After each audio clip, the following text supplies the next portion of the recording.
Siempre es la apertura del año judicial. Sabe usted que, bueno, asiste el jefe del Estado, la preside el jefe del Estado, va toda la judicatura y está previsto cada año que el fiscal general del Estado haga balance del año en el Ministerio Fiscal. ¿No es una anomalía, o se lo pregunto de otra manera, es una anomalía que un fiscal general del Estado haga balance estando a punto de ser imputado, de ser investigado, de sentarse en un juicio en el Supremo? Es una anomalía que se esté tratando de acabar con un fiscal general del Estado. Una vez más, cuando hay testimonios que demuestran que no hizo ninguna filtración. Y para polémicos, y la voz de Óscar López lanzando una acusación demoledora: la existencia de una mafia judicial que estaría operando para proteger a los poderosos y atacar a los rivales políticos. Óscar López, portavoz socialista en el Senado, no es cualquier figura. Sus palabras tienen peso institucional y mediático. Al hablar de mafia judicial, no se refiere a un grupo clandestino de película, sino a una dinámica donde determinados jueces, abogados y políticos actúan en connivencia para manipular procedimientos y blindar intereses. Y en el centro de todo, una figura, Isabel Díaz Ayuso, cuya sombra aparece en cada discurso como símbolo de ese engranaje. El caso más reciente es el del juez Peinado, vinculado a una sentencia que ha generado enorme polémica. López ha defendido al fiscal frente a lo que considera un hostigamiento judicial orquestado, y ese respaldo ha encendido aún más la tensión entre gobierno y oposición. El choque de poderes es evidente. Mientras el PP y los defensores de Ayuso hablan de persecución política, la izquierda denuncia un entramado judicial utilizado como arma partidista. Los medios se llenan de titulares: mafia judicial en Madrid, un ataque directo a la democracia. La batalla ya no es solo política, se libra en los tribunales, en los platós y en la calle, cuestionando la salud misma del Estado de Derecho. Ayer conocimos que el juez Peinado ha imputado a Begoña Gómez, a la esposa del presidente del Gobierno, por un presunto delito de malversación en la contratación de una asesora en Moncloa, que también está investigada por el mismo asunto, y ha citado a ambas a declarar en septiembre. ¿Le ha sorprendido esa nueva decisión del juez Peinado? Me ha indignado. Sorprendido del juez Peinado es difícil sorprenderse de algo a estas alturas. Indignarme sí, porque creo en la justicia, porque creo en el derecho, porque creo que la justicia tiene que ser igual para todos y que cuando deja de ser justa no es justicia, porque creo que no puede haber investigaciones prospectivas, porque no se le puede investigar a usted por ser usted y buscarle distintas causas hasta que le encuentre una o la cree. Porque si usted recuerda, este asunto comenzó con un rescate a Europa, varió luego a una carta para un empresario barrabés en Red.es, a continuación nos fuimos a la Universidad Complutense y como no aparece nunca nada en ningún sitio, ha acabado en que una persona que trabaja en la Moncloa, eso es malversación. Hombre, por favor, el Tribunal Supremo ya ha dicho que no hay malversación, lo ha dicho el Tribunal Supremo. Y el señor Peinado tiene el valor de decir en su escrito que sabe que existe ese auto, pero como no se lo han remitido no ha podido leerlo y por lo tanto él va a ir en contra de lo que dice el Supremo y va a actuar por malversación. Ese auto que lo que rechaza es imputar al ministro Bolaños en esta misma causa. Y donde expone que no existe ese delito de malversación que está explicando el señor Peinado. Yo no sé lo que va a tardar esto. Lo que sí sé es que llevamos más de un año con una causa abierta en la que nunca se encuentra nada, en la que nunca se aparece nada, pero donde la causa va mutando y donde la única vez que el señor Peinado respondió una pregunta, y la pregunta era, digo por escrito, que era: dígame usted de qué se me está investigando, la respuesta fue, pone los pelos de punta, de todo aquello desde que usted es mujer del presidente del Gobierno, por escrito. Eso es lo que dijo el señor Peinado por escrito. Y yo lo que digo es que tiempo al tiempo, y el tiempo a la justicia. Y yo tengo muy claro lo que está haciendo el señor Peinado. Por cierto, no es la primera vez que lo digo. Y está haciendo, desde luego, una causa que es completamente prospectiva, que no tiene ni una sola prueba de nada, y que va mutando, porque el fin es el fin. Ministro, el fiscal del Estado está a punto de sentarse en el banquillo de los acusados. El 5 de septiembre es la apertura del año judicial. Sabe usted que, bueno, asiste el jefe del Estado, la preside el jefe del Estado, va toda la judicatura y está previsto cada año que el fiscal general del Estado haga balance del año en el Ministerio Fiscal. ¿No es una anomalía, o se lo pregunto de otra manera, es una anomalía que un fiscal general del Estado haga balance estando a punto de ser imputado, de ser investigado, de sentarse en un juicio en el Supremo? Es una anomalía que se esté tratando de acabar con un fiscal general del Estado. una vez más, cuando hay testimonios que demuestran que no hizo ninguna filtración, y para todos aquellos que creemos de verdad en un mundo justo, produce también mucha indignación, ¿no? Porque recuerde usted de dónde viene esto, ¿no? Esto viene de un delito supuestamente cometido por la pareja de la señora Ayuso, y a continuación quien se sienta en el banquillo es quien persigue el delito. Por una supuesta filtración que compañeros suyos, subrayo, compañeros suyos, varios periodistas, le han dicho al juez que no es verdad, que no viene de ahí, que lo tenían antes. Se lo han dicho al juez en sede judicial. Y yo creo que sus compañeros no mentían, decían la verdad. Y no ha sido tenido en cuenta. Y estamos viendo cómo se persigue a quien persigue el delito, que es el fiscal general del Estado. Y le digo más y acabo. No habría banquillos en este país para sentar a todos los que han filtrado. No habría banquillos suficientes. Y en este caso, insisto, el fiscal general del Estado no ha filtrado. Y no lo digo yo, lo dicen sus compañeros, que se han sentado delante del juez y han tenido la valía y el valor de reconocerlo y decirlo. Hablaba de perspectiva en el caso de Begoña Gómez, la esposa del presidente del gobierno. ¿Le parece que el caso García Ortiz también es una causa prospectiva? No, me parece una cosa muy preocupante. Me parece un mensaje que es: como te atrevas a tocarme, te vas a enterar. Me parece un mensaje mafioso de la señora Ayuso y de la derecha. Mafioso directamente. No te atrevas a tocarme. No te atrevas a investigarme. Porque entonces vas a ir tú pa'lante, como dice el señor Rodríguez. Le voy a decir más, no es la primera vez, estamos muy acostumbrados. Este verano hemos conocido... Pero entonces el Supremo obedece órdenes de la señora Ayuso. Yo lo que sé es que el señor Rodríguez ha diseñado una estrategia, usted la sigue como yo, nos va diciendo en los juicios, en Twitter todos los días, este va pa'lante, el otro va pa'lante. Yo lo que digo es que delante de los jueces del Supremo, unos periodistas han dicho lo que han dicho. Y yo no estoy acusando de nada al Supremo, estoy diciendo que en el Partido Popular, en la señora Ayuso y en su entorno, hay una estrategia y hay un mensaje muy peligroso, que es: no te atrevas. Se lo hicieron saber al señor Casado. No te atrevas a denunciar nuestra corrupción. Al señor Casado le costó el puesto. Es lo mismo con el señor fiscal general del Estado, lo mismo. Ministro, otra causa que está en el Supremo es la del llamado caso Koldo. No sé si leyó este verano la entrevista que dio Santos Cerdán a La Vanguardia. Sí. ¿Y no le sorprendió esa respuesta que cuando le preguntaban si había financiación ilegal en el PSOE, que decía: que yo sepa, no? No me sorprendió. ¿No le sorprendió la fórmula elegida? No. Usted ha hecho miles de entrevistas en la vida y sabe que muchas veces la forma de expresarse es más o menos espontánea. Lo que dice era por escrito, la entrevista. Sí, bueno, la espontaneidad no cabe aquí, bueno, ministro. Lo que dice es que no le consta. No, a mí tampoco me consta. Y yo no creo que sea así. Más bien al contrario. Fíjese, la única mención que había a la financiación, a la supuesta financiación irregular del Partido Socialista, era una mención donde los agentes de la UCO confundían, porque no tienen por qué saberlo. En el caso del Partido Socialista, los cargos públicos pagamos una cuota al Partido Socialista. Este es el punto clave. La defensa del fiscal revela que hay un pulso interno en la justicia que va mucho más allá de un caso aislado. Y eso, pues seguramente lo desconozcan mucha gente y seguramente también los agentes que elaboraron el informe. Y estaban hablando de eso. Por tanto, y esto se aclaró, ¿no?, en el caso de José Luis Ábalos, que tanto el Congreso como... Yo entiendo que se pueda y que se deba preguntar, se debe preguntar y se debe aclarar todo. De hecho, yo creo que la corrupción... Nadie está libre de la corrupción, lo importante es actuar con contundencia y creo que mi partido y el gobierno del que formo parte han actuado con contundencia, desde el minuto uno. En el caso del señor Ábalos, en el caso del señor Koldo, con contundencia. Antes le estaba hablando de un caso que han hecho lo contrario, que han ido a por el fiscal general, que han ido a por quien denuncia, a por los periodistas, a los que se les amenazó de cerrar sus medios. Eso es lo que ha hecho el señor Rodríguez, eso es lo que ha hecho el Partido Popular. En el caso del Partido Socialista se actúa con rapidez. Es más, en el caso del señor Santos Cerdán, del que usted hablaba, se actuó leyendo un informe de la UCO, a las 2 horas de leer un informe de la UCO.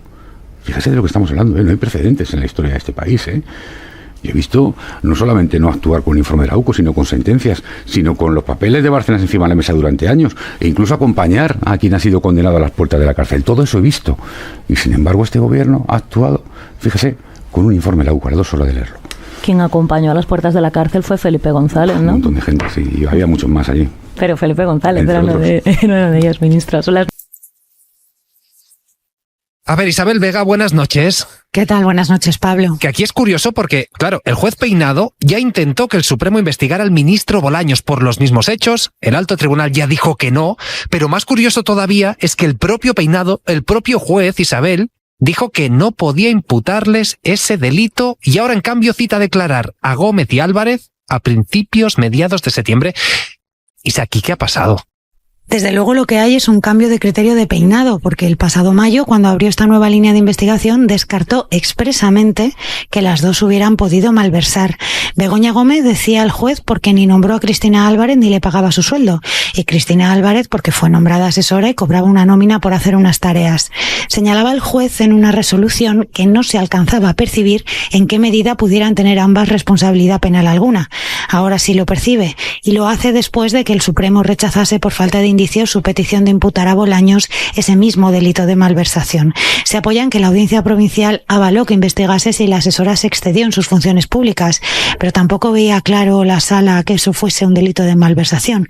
Aún así, le daba luz verde para avanzar y eso hace peinado. Están citadas el 10 y el 11 de septiembre. Vale, Isa, también ha hablado con fuentes cercanas al presidente. Lo que nos dicen es, primero, que está claro que no hay delito por ningún lado. Segundo, según estas fuentes, que Peinado está usando la justicia con finalidades políticas. Sí, el movimiento de Peinado no ha sentado muy bien. Recordemos que Begoña Gómez ya está investigada por varios delitos, así que este añadido necesariamente va a alargar la instrucción. Las fuentes consultadas hablan en términos de persecución a la familia del presidente, de politización de la justicia, y subrayan en todo caso dos ideas: que Peinado siga... Aquí queda claro. Mientras el PP habla de persecución, otros denuncian un uso partidista de los tribunales. ¿A quién crees tú? Adelante, aunque el Supremo ya haya rechazado imputar a Bolaños por falta de indicios de malversación, y que en todo caso todas las mujeres de los presidentes han tenido asesores, algunas incluso más de uno.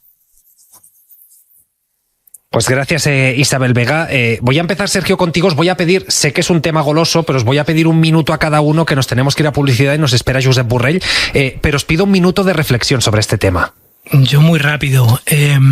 Según los últimos datos que daba el Consejo General del Poder Judicial, había habido 27 casos de prevaricación de jueces en España en los últimos 70 millones de juicios que se habían celebrado.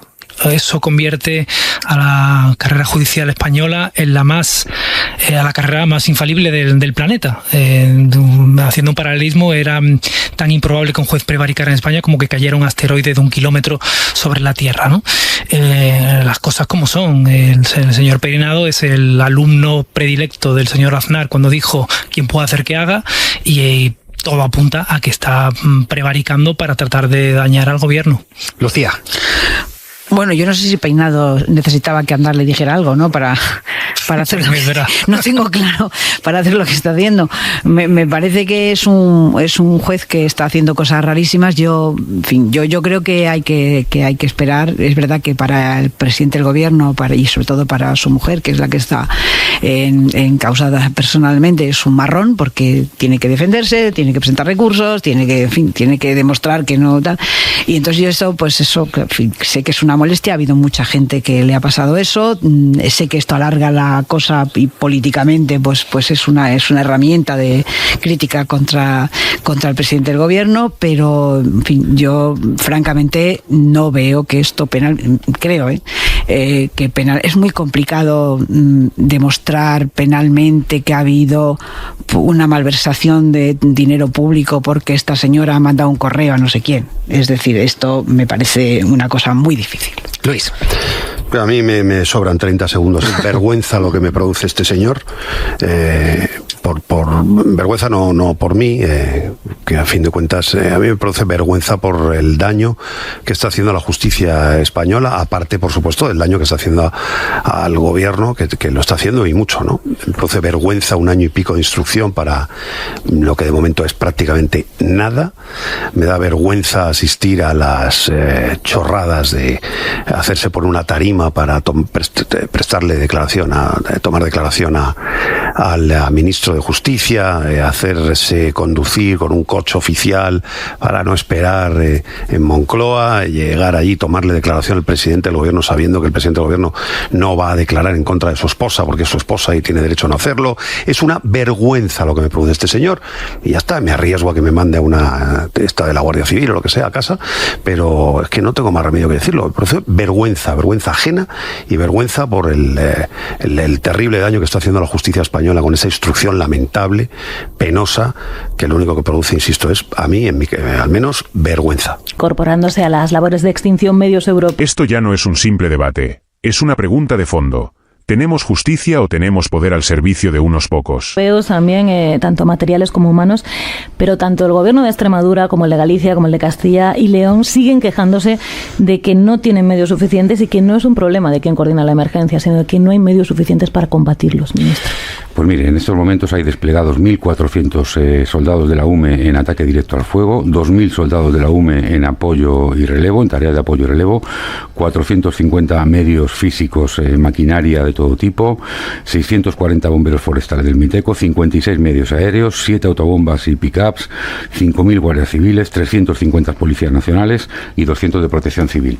Son muchos, pero han ardido 350.000 hectáreas casi, ministro. Es decir, hay que ponerlo en proporción a la situación que estamos viviendo. Y para ponerlo en proporción habría que ver también los medios que han aportado las comunidades autónomas, que insisto, son las competentes en la prevención y extinción de incendios. Yo lo que le digo es que el gobierno del que formo parte en estos años ha invertido más, mucho más de lo invertida en los anteriores gobiernos. ¿Haría falta más? Seguramente, sobre todo en momentos pico donde se juntan tantos incendios tan graves, por supuesto. Pero yo sigo pensando, de verdad, lo creo, puedo estar equivocado, es mi opinión. Yo creo que hay un doble problema en la derecha. Hay un problema de negacionismo climático y hay un problema de negacionismo de lo público. Hay un problema de privatización permanente. El otro día la señora Ayuso compareció después de estar en Miami porque ustedes le hicieron una pregunta y dijo que las condiciones laborales de los brigadistas de la Comunidad de Madrid eran competencia de Traxa. No, no es verdad.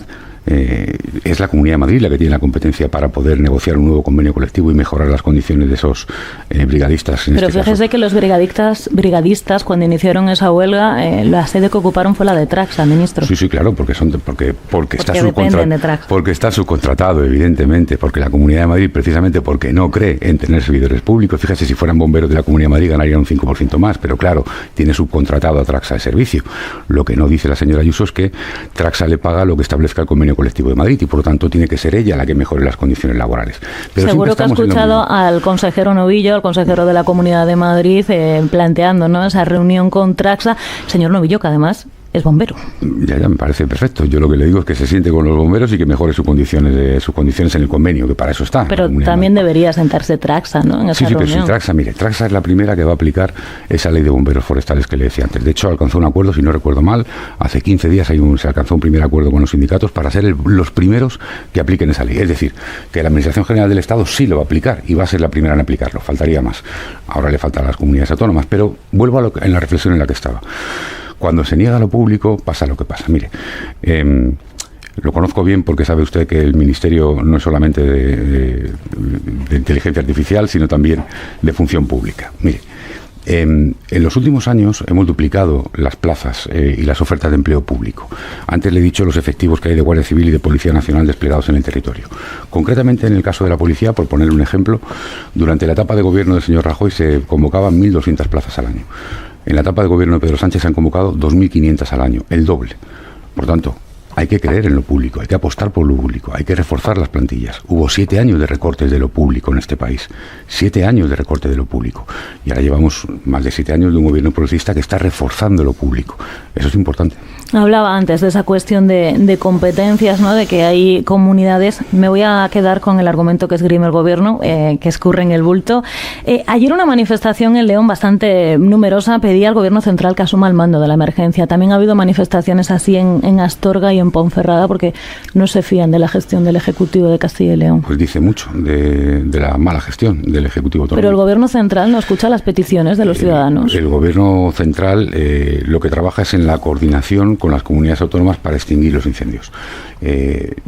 Desde luego lo he visto durante todo el verano, usted lo sabe como yo, cuando empezaron los primeros incendios graves, vimos a todos los presidentes autonómicos del Partido Popular decir más o menos que estaba todo controlado. Por cierto, todos agradecer los medios que planteaba el gobierno, hasta que el señor Feijóo volvió a hacer lo que siempre hace, lo único que sabe hacer, que es enfangarlo todo. Recuerde usted esa comparecencia, es lo mismo que hacía en Galicia cuando estaba en la oposición, lo mismo. Y a partir de ahí hemos visto algo verdaderamente, si me permite, un poco locoide, que es con una mano agradecer la coordinación y los medios que ponía el Estado y con la otra criticarlo. Yo no lo entiendo muy bien. Yo creo que ahora la prioridad es la extinción de los incendios. Ayer dije una cosa que me parece muy importante que tienen que saber los ciudadanos, y es que todos los recursos del Estado están movilizados, todos son todos, y por lo tanto le daban antes cifras de miles de soldados de la UME. Recuerde usted lo que decía de la UME el Partido Popular cuando se creó, medios técnicos. Todo está movilizado, esa es la prioridad. Y yo lo que espero es que haya reflexión también en el Partido Popular y que se sumen a ese acuerdo y ese pacto de Estado que ha planteado el presidente del Gobierno. Estos días aquí... Creo que cuando alguien ve cómo el fuego se aproxima a sus casas, o todos seguramente la mayoría de nosotros hemos tenido la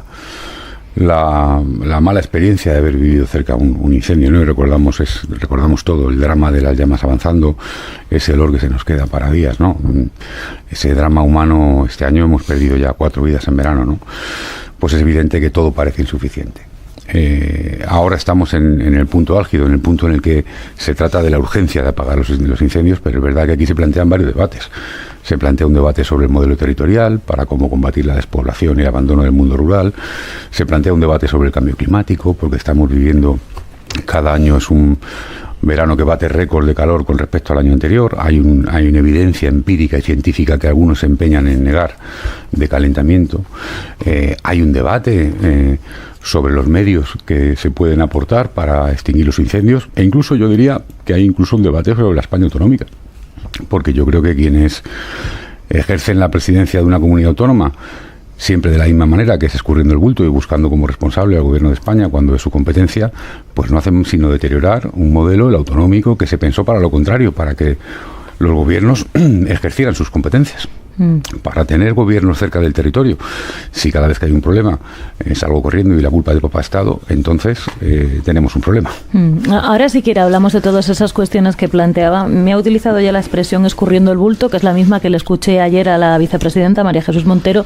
Decía, ¿no?, que todo parece insuficiente cuando hay gente sufriendo incendios, viendo cómo pierde su medio de subsistencia, pero no me ha terminado de contestar a esa pregunta que yo le formulaba, si entiende que haya gente que le haya molestado que el presidente del Gobierno tarde una semana en acudir. Yo creo que la gente, más que una presencia concreta, que está bien, el presidente del Gobierno ha acudido ya a algunos incendios, va a ir a algunos más. Yo creo que la gente lo que quiere es que se apaguen los incendios, no el que aparezca o no aparezca un día u otro un político en el incendio. De hecho, le voy a decir, seguramente uno de los peores ejemplos de esto que estamos hablando fue aquella foto famosa del señor Feijóo cuando era oposición en Galicia, con unos pantalones vaqueros y una manguera de jardín, haciendo que apagaba un incendio. Lo importante es que los medios que los medios actúen, que haya coordinación entre las administraciones y que se apaguen los fuegos y que tengan el menor coste posible y desde luego que no cuesten vidas. Dice que ante situaciones de crisis no es importante que aparezca un político, entonces tampoco era importante que apareciera el señor Mallueco en Castilla y León a hacerse una foto. No he dicho eso, he dicho que lo importante es apagar los incendios y lo importante es ejercer las competencias. Usted sabe que la competencia tanto en prevención como en extinción de incendios corresponde a las comunidades autónomas. Es más, hasta que no escalan a un cierto nivel y piden ayuda, no es competencia del Estado. Es un poco raro que responsables autonómicos del Partido Popular, que sí tienen la competencia directa, desaparezcan y se borren cuando hay un problema. Es más, le voy a decir, es que concretamente en el caso de Castilla y León es una comunidad que, siendo la más extensa de España, porque es la que más territorio tiene, es una de las que más sufre los incendios, seguramente junto a Galicia todos los años. Y que usted conoce muy bien. Que yo conozco muy bien, donde por cierto ya hace años propusimos una ley contra incendios forestales que rechazó el Partido Popular en Castilla y León. Es una comunidad que precisamente es la más refractaria a aplicar las medidas, por ejemplo, la ley básica de bomberos forestales que aprobó el Parlamento. Es que se entiende mal que precisamente una comunidad que es de las más expuestas a los incendios sea de las más refractarias a tomar medidas para poder ser eficaces contra los incendios. El presidente del Gobierno está hoy primero por la mañana en Jarilla, en Cáceres, luego a mediodía se desplaza a la provincia de Zamora. ¿Sabe por qué no está acompañado en Castilla y León por el presidente de la Junta, por el señor Mañueco? Porque en Extremadura sí que le acompañará María Guardiola. No lo sé, la verdad, lo desconozco.